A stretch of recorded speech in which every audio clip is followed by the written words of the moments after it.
There we go. At the age of 25, I successfully built my own business that generates me 6 figures in yearly revenue.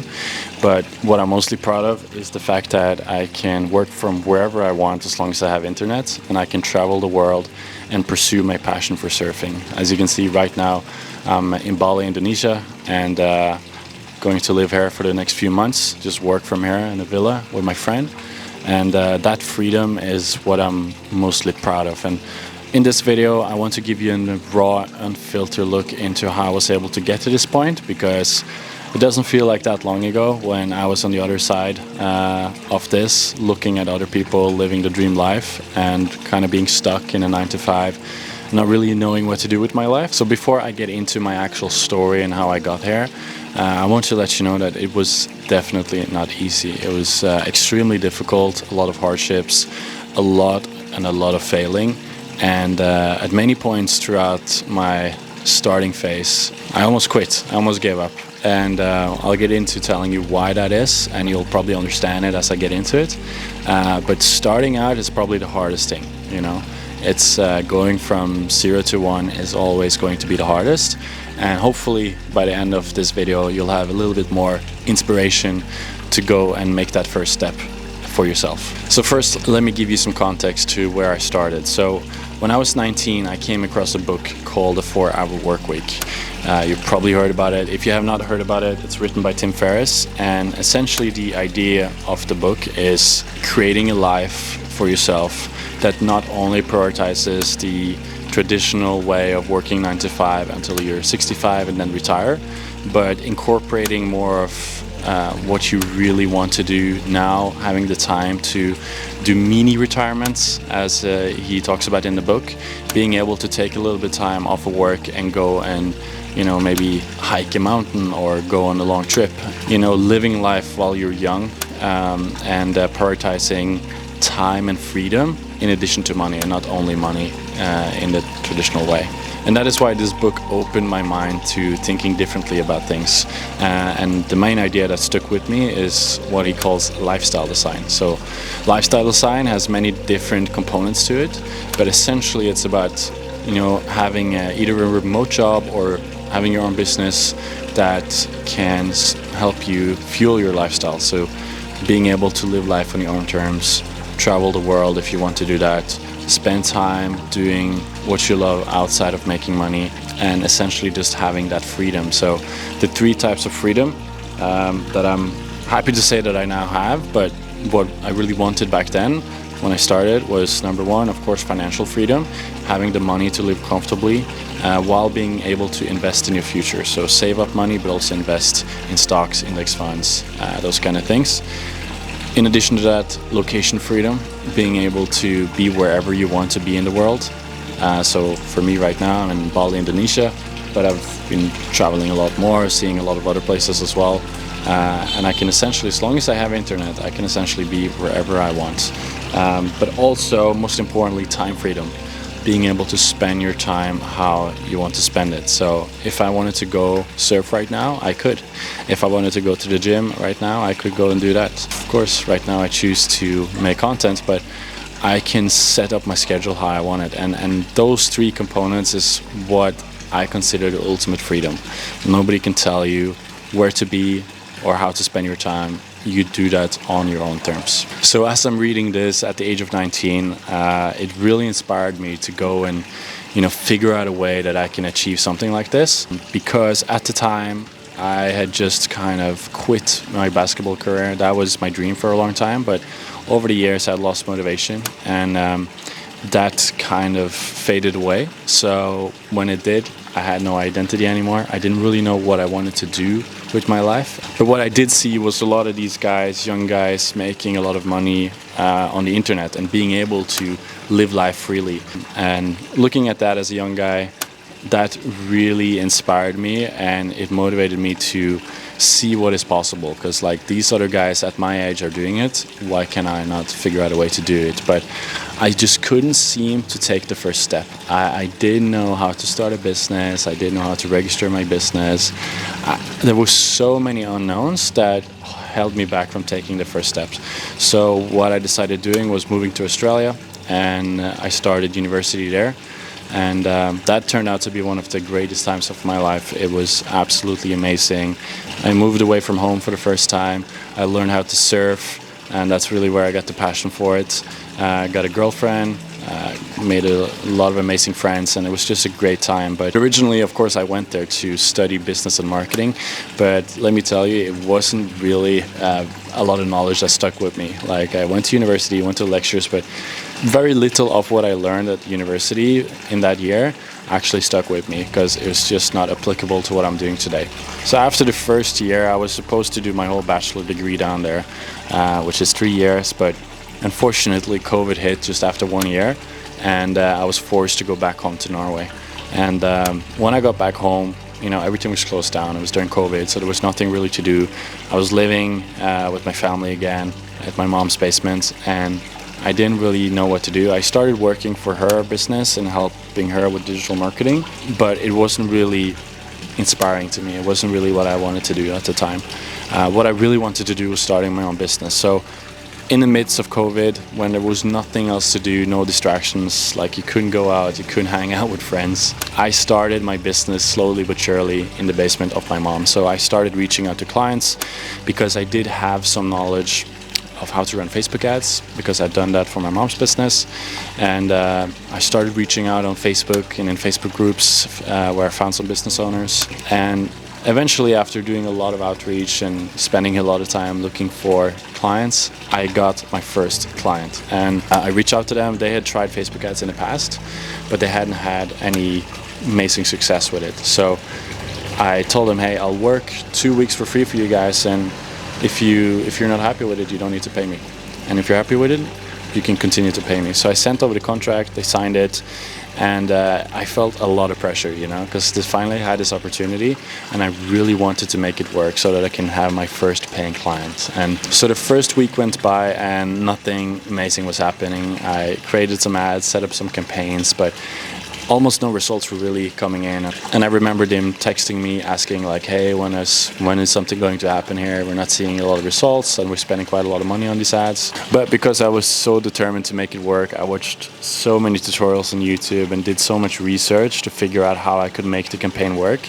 So I decided to change up the initial strategy, do something different, and luckily it paid off, and the results totally shifted. We sold out all their stock in about 2 weeks. And I remember them texting me one day asking me to shut off the campaign because they didn't have more stock.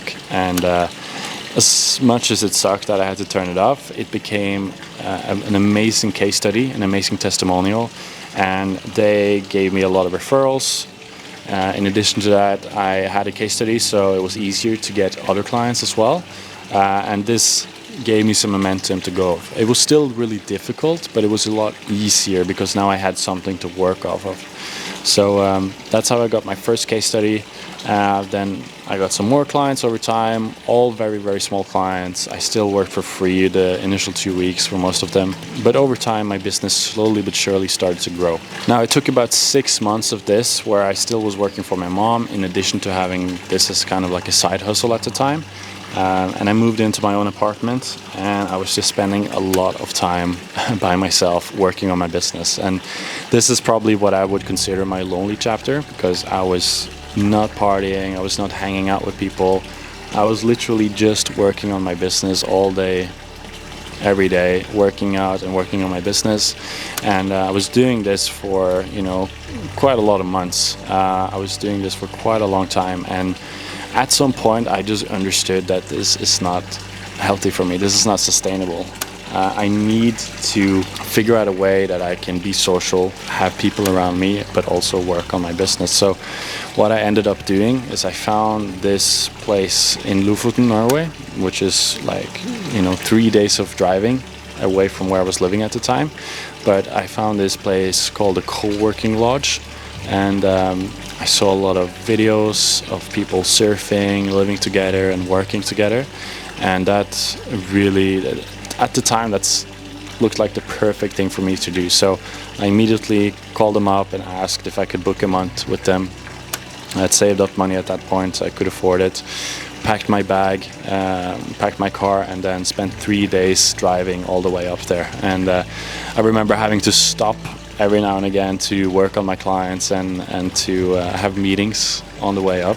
But it was definitely worth it, because when I got there, I immediately made amazing friends. We went surfing together, and just being surrounded by other entrepreneurs doing something for themselves, like running their own businesses, but also valuing, spending time in nature, going surfing. It was really a really big shift in my life in terms of understanding how much more enjoyable it is to do what I'm doing when I'm doing it with like-minded people around me. So because of all the inspiration and energy that I gained from this, I would say it did have a big impact on my business. I started having a mentorship, which I learned a lot from. I started prioritizing bigger clients and going after bigger businesses.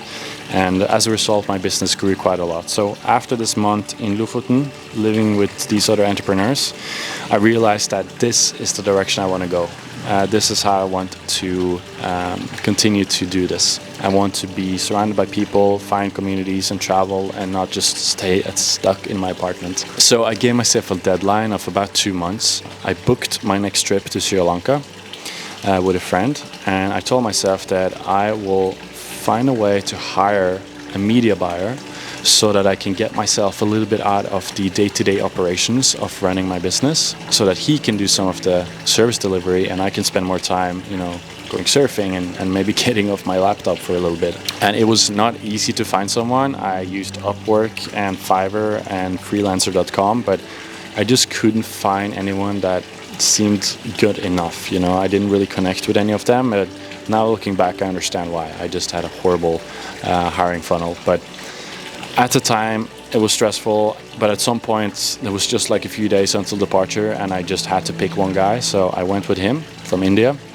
and onboarded him onto my clients' ad accounts. And initially, it kind of worked. It wasn't the best. Like, I had to do a lot of nitty-gritty stuff to help him, perform what he was supposed to do. But it kind of worked. I was able to get a little bit off my laptop, and for a little while, it was working okay for the time being. It wasn't sustainable because the quality of work he delivered wasn't the best, so I always had to go in and fix stuff. But at least he was able to do some more client communication and help out on that side. So I didn't need to be on Slack all the time in terms of support. So that freed up my time a little bit, and I was able to have quite a lot of fun in Sri Lanka, which was an amazing trip. Unfortunately, however, at one point I was doing a safari in Sri Lanka with my friend. We were in the middle of the jungle, seeing amazing animals, seeing nature. And all of a sudden I get this message on my phone from one of my clients, and I remember looking at it, just immediately I felt this shivering down my spine in terms of like fear and panic. He sent me a message with a screenshot. So it turned out we had been hacked, and it was not just this one client. Over time I started to see that these hackers had gotten access to all of my clients, and I had no idea what to do. I was about 5 hours away from my laptop because we had gone on a long trip that day. And I remember after the safari, just sitting in the taxi on the way back home to the hotel, just stressing out, trying to fix stuff over my phone, but the service was really bad and I couldn't really do anything. So my clients were panicking, they were asking me to log on and fix it, but I was hours away from my computer, and it was getting late, and it was just a horrible experience. And turned out that this was a big problem. It was not easy to fix. I was spending hours with Facebook support trying to fix it, but there was no way of fixing it. So I lost a lot of my clients in this, and they were not happy about it, and I was stressed out. I felt so bad when this happened. And not only did I lose clients, but I lost a lot of revenue. So I had to let go of my media buyer at the time. I essentially had to go live at a really cheap hotel with no air conditioner. And it was a humbling experience, to say the least. But I stayed in Sri Lanka for a little bit longer before going home, just surfing and reflecting. And it really felt like I hit some kind of a bottom during that period. But at the same time, it really, because of the experience that I've just had, it gave me that fuel to go and figure it out again, to build it back up. So when I got home to Norway, I realized that some of the YouTube content that I had been posting months before this, where I was actually just making a case study video just to try it, started to get a lot of views on YouTube. And I couldn't really understand why, but it had gotten a few thousand views. And all of a sudden I see some people booking in a call with me. Initially it was a guy that I had no idea who it was. Usually I would only get book calls from people that I reach out to myself, but now people were finding my calendar and booking in calls with me.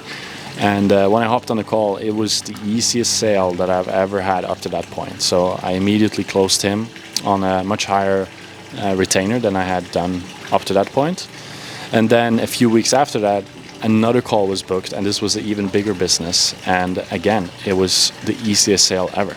And it was just, they were just yes. I said a price and they said yes. That's how easy it was. And up to that point, I'd never had that experience. So that's how I learned the value of having a micro personal brand. Because I'd just really been posting like 1 or 2 videos on my YouTube channel up to that point. But it still led to thousands and thousands of USD in revenue. So luckily that happened at that time because I really needed clients. So as soon as I started to get some momentum again, I went into my first monk mode, where I just borrowed my family's home where I grew up in. Nobody was living there at the time. It was kind of just used as a cabin. So I went there for a few weeks and just locked in, no distractions, just focusing on my business and going for runs and walks and working on my business. And after a while I was able to pick things back up, and a few months later I hit a new all-time high of 10K in profit in just 1 month.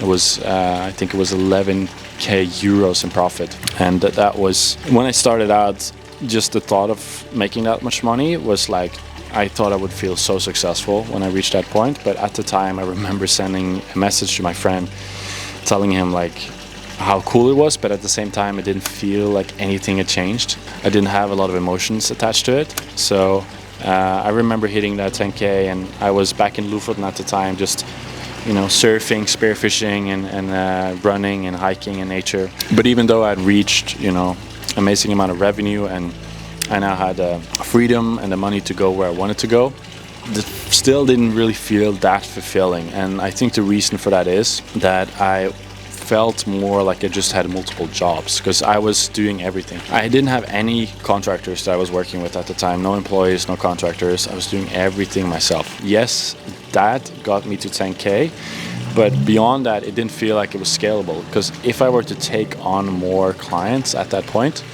that would mean less time to do what I truly enjoyed doing, and I would be stuck in front of my computer all the time again. So, and even though I tried many times to, hire someone and get somebody on board, because now I had the money to pay, I just couldn't find anyone good enough. I tried multiple times at this point, but I just always found that it was easier to just do everything myself. But that again made me not being able to scale further. And this actually kept on going for about a year. I was just coasting around the 10K range per month, and I was making a decent amount of money, living pretty good, living comfortably, but there was something missing. But finally, after continuing to trying to hire someone, I slowly but surely got better at it. And I was hanging out with another entrepreneur in Indonesia, in Lombok. We were surfing and pushing each other on our businesses. And slowly but surely, I started to understand better how to hire. And I also hired a consultant, a successful agency owner, to help me figure this out.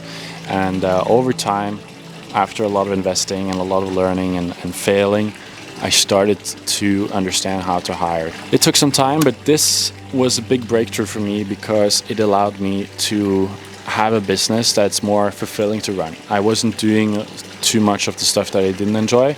I was having a virtual assistant to do all of the admin stuff, or at least most of it. And I also hired a creative strategist to help out with the service delivery and creating the graphic designs and for the ads and all that stuff. So I was able to go more onto just focusing on the strategy side of things and some of the client communication, where I had, bi-weekly strategy calls with my clients. But other than that, I was able to get myself more and more out from the stuff that I didn't enjoy, while also having time to go surfing. I was doing some amazing hikes last year in Indo. hiking some cool volcanoes, doing awesome surf trips to remote islands, and yeah, just really living life fully aligned with how I wanted to live it, with true freedom. So the reason I'm actually starting this YouTube channel is because I have learned a lot of lessons the hard way, which took me a lot longer than it probably had to. So I think there's a lot of valuable lessons that I could share and hopefully help somebody get to this level that I'm at now much faster. But also I want to inspire and motivate somebody to see how it is that you can combine, running a business and how to set up your business in a way that allows you to live life with true freedom and put time and energy into the things that you really truly enjoy outside of work as well. So if that's something that interests you, feel free to subscribe. And let me know in the comments what you want to see, if there's anything in particular. There will be a lot of content coming out over the next few months, so stay tuned for that. So yeah, thank you so much for listening to my story. Hopefully it was somewhat inspiring, and I look forward to seeing you in my next video here on this channel.